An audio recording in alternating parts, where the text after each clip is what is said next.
Welcome back, everybody. Thank you guys for tuning in. I hope you're having good luck with your gardening and all of your projects. And without further ado, let's get to today's project.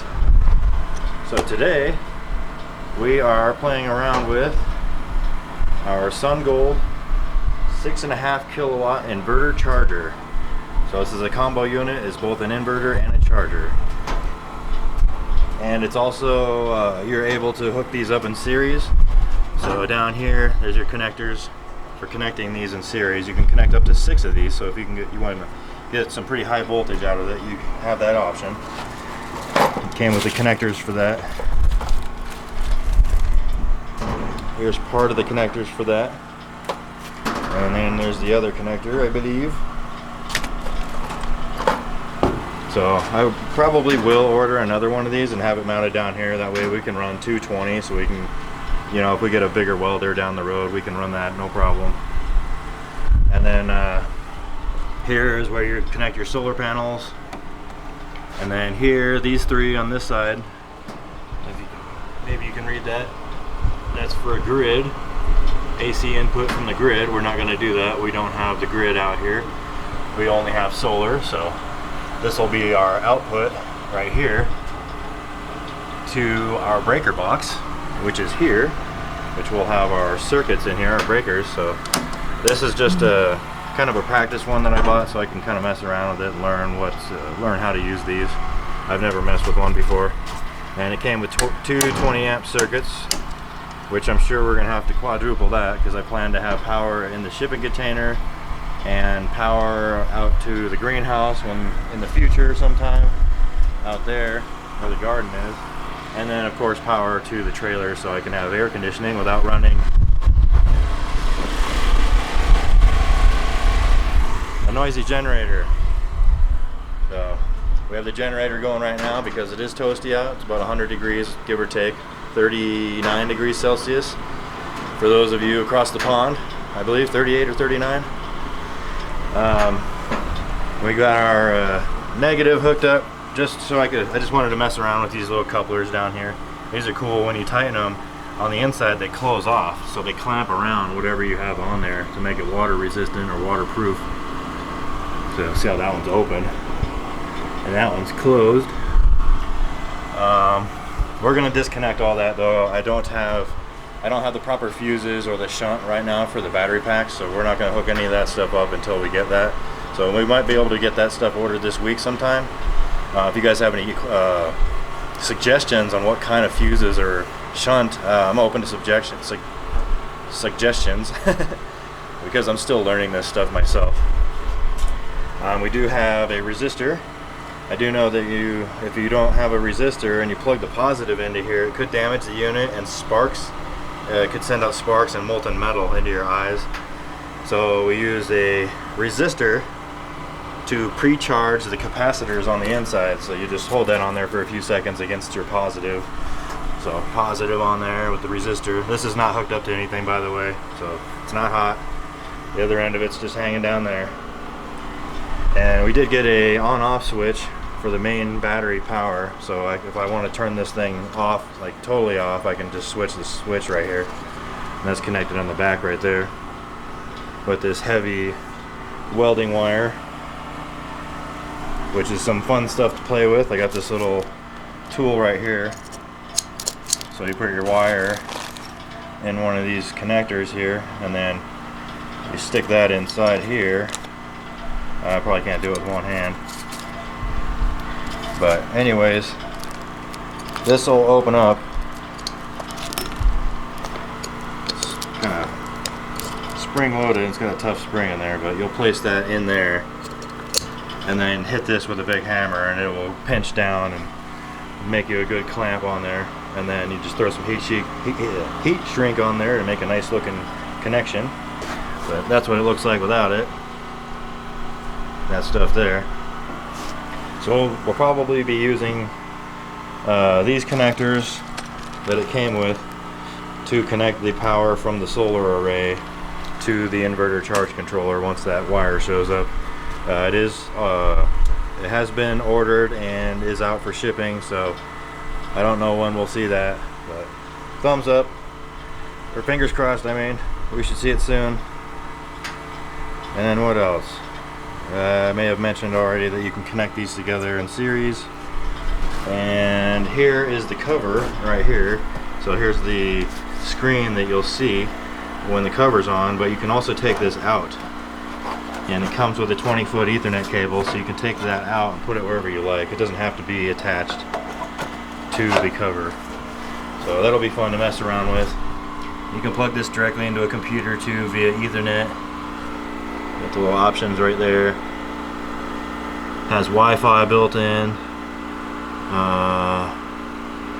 It has a USB mini plug. It looks like that's for sending data.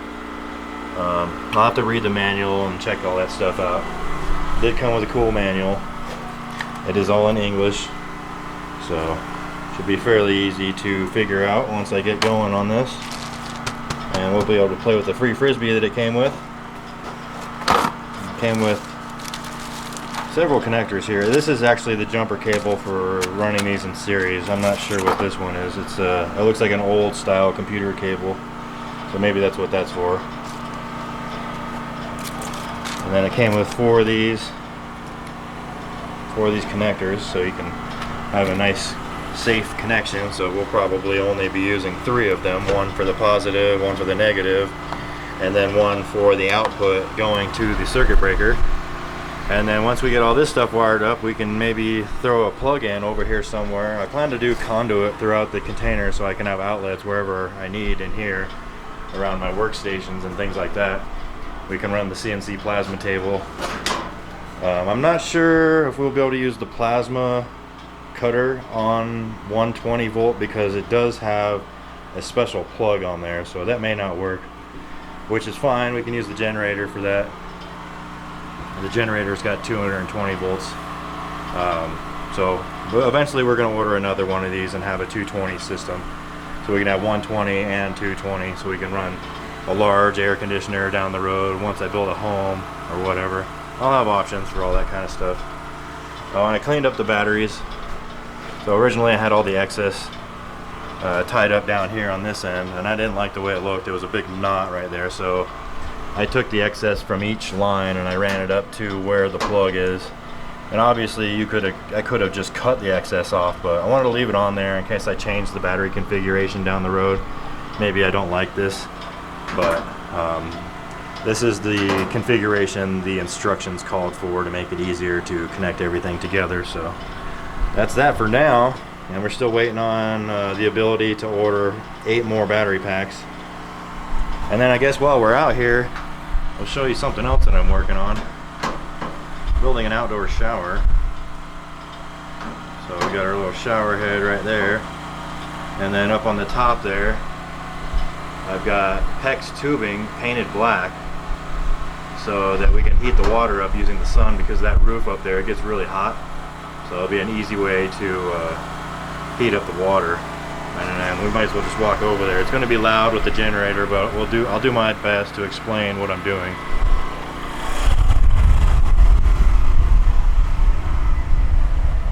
So there's the solar panel that was up on top of the shipping container before. I took it off since I've got the large solar array now, and then I can use it for the water pump over here in the outdoor shower. So we've got our battery from inside the shipping container out here. And there's the charge controller that was in there and the inverter that was in there. And this is all going to run just one pump for the outdoor shower. So we can actually climb up here and take a look, get a closer look. What I did, just made a big circle. I'm going to get another 100 or 150 feet of tubing to make some more coils to fill in this open area on here. And I may attach the solar panel up here as well. And the idea is, this will be their water tank, and it'll be connected to the gutter system that's up there, so we can capture rainwater to fill the shower when it rains, and that's not very often. But we'll have a pump in there. The pump will pump out water over to a fixture like in your bathroom. It'll have a hot and cold. It'll go in through there and then split off to the cold and the hot. So the hot side will be connected here, and this will go up on the roof and go through the coils and heat the water up. And then you can use the cold side to regulate the temperature so you're not taking a scalding hot shower, because The water's been in those pipes up there all day in the sun cooking. And then I have this old IBC tote here, and that's just going to be the shower basin. This is just a temporary thing so I can have an outdoor shower and kind of enjoy the outdoors. And then we can have this nice view of the mountains. Since there's nobody out here, no one's going to see me. And then we've got a solar powered light up here, so if you want to take a shower at nighttime, that's going to be possible. And I think yeah, we are gonna like this shower. Yeah, we will. So thank you guys for tuning in. If you have any questions or comments, pop those down below. Give us a thumbs up, and as always, keep building and try to be good to each other. Some of us aren't here for very long, and a little bit of kindness will go a long ways. So God bless you all, and peace. Hashtag battery life. Hashtag off-grid life. It's coming soon.